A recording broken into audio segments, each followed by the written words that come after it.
Welcome to the Vegas Buzz. I'm Scott Buzz, your host. Between my father, who ran the Riviera in the 70s, my godfather, who ran the Stardust in the 70s, and by the way, was the character Don Rickles portrayed in the movie Casino, we have over 80 years of gaming experience in Las Vegas. So if you're interested in the mobs that ran Vegas, or the pioneers that made Vegas, or just the history of Vegas, this is the channel for you. A quick reminder, my other channel on YouTube is Buzz Cooks. If you're into cooking or you're just looking for something for dinner, this channel will walk you through it so you can make an amazing meal. Very simple. Buzz Cooks on YouTube. Check it out. Las Vegas, the city of lights, luck, and endless summer sun. But on July 3rd, 1975, just one day before the 4th of July celebrations, the desert reminded everyone who's really in charge, and it wasn't the mob. That afternoon, the skies darkened, thunder cracked, and rain began to fall across the Las Vegas Valley. At first, it felt like a rare summer shower, refreshing, even welcome. But within minutes, it turned into a nightmare. In under 2 hours, more than 4 inches of rain fell in parts of the city, more than the area usually sees in an entire year. Streets became rivers, parking lots turned into lakes. The old city infrastructure, never built for storms like this, collapsed under pressure. In the heart of the valley, a 20-foot wall of water ripped through the city. It surged down from the west, through the channels and washes that couldn't hold it. The Charleston Underpass, just west of the Strip, was completely submerged, trapping cars and panicked drivers.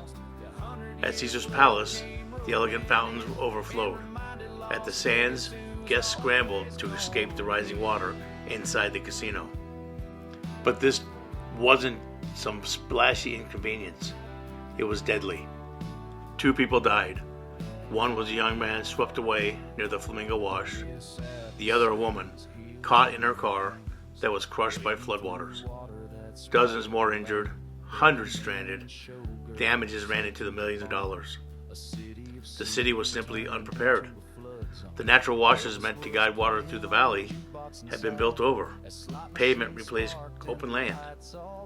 What used to soak into the desert floor now had nowhere to go except into homes, casinos, and roads. Skies finally cleared.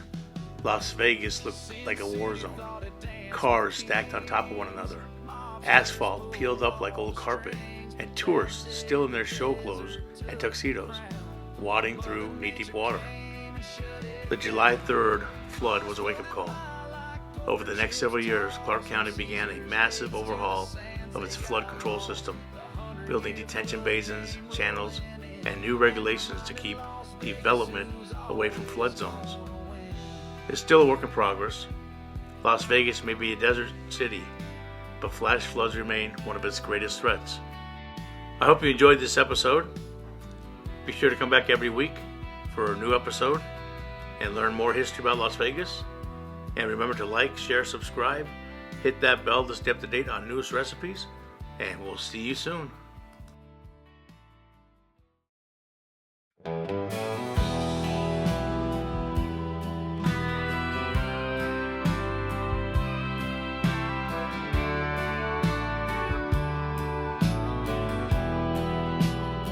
It was a summer day back in 75. The 4th of July was about to arrive, but out of the blue, the skies turned black. Thunder cracked like a mob hit attack. Rain poured down like heaven had a plan to wash the neon right out of the sand. It was a 100-year flood, a freak of fate, rolling through Vegas like Judgment Day came late. Sin City thought it danced with kings.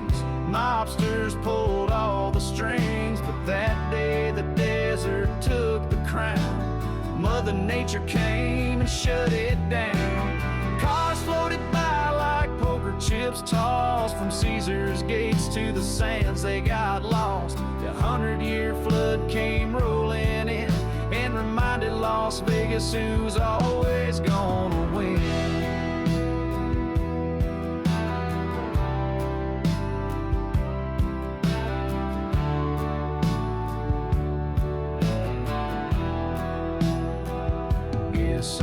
sands, heels in their hands, wading through water that swallowed the land. Bellmen and showgirls soaked to the bone. A city of sin turned into a flood zone. Elvis was playing on a jukebox inside as slot machines sparked and the lights all died. They say the mob ruled the strip that year, but the sky had a voice much louder to hear. Sin City thought it danced with kings. Mobsters pulled all the strings, but that day the desert took the crown. Mother Nature came and shut it down. Cars floated by like poker chips tossed from Caesar's gates to the sands. They got lost. The 100-year flood came rolling in and reminded Las Vegas who's always gone.